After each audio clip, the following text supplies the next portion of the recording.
Hi, my name is Scott and this video is going to cover how to export stems from Pro Tools. To begin, make sure each track is named appropriately to the sheet provided in this video.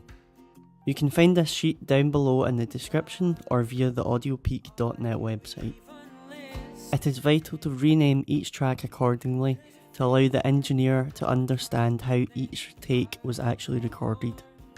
For instance, fret 2 here can be renamed as follows: guitar representing the instrument, fret 2 representing the position of the microphone and the take, and 17 representing the name of the song.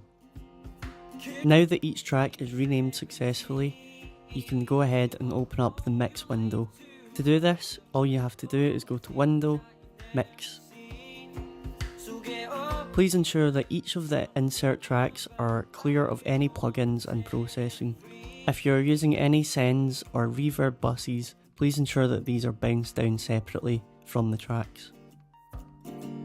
Now you must ensure that each track is set to 0 dB on the fader and that it's not clipping. If it is clipping, you may need to record again. Next, you must check panning, so make sure all the mono tracks are set to 0 in the centre, and that each stereo track is sent left and right 100%.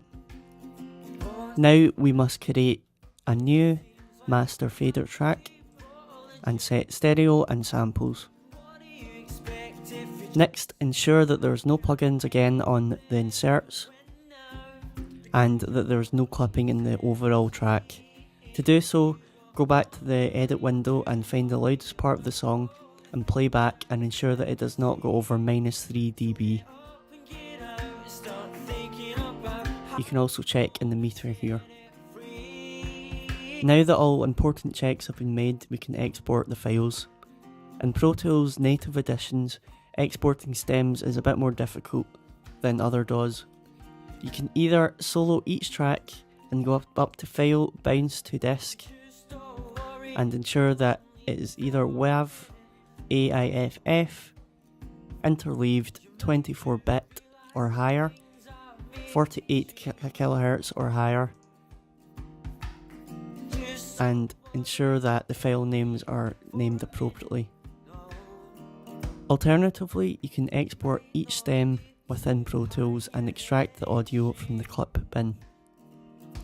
To do so, create a new audio file under the track you wish to print.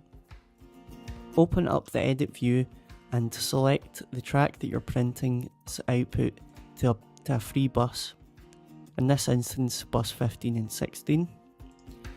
Go to the printed track and select 15 and 16 on the input.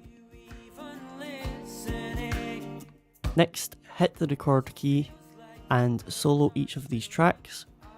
Head back on over to the edit view and hit record. Once all stems have been printed, you can go up to the clip bin, select that printed track, right click and go to Reveal in Finder and you'll find the WAV or AIFF files. You're now ready to export all files within Pro Tools.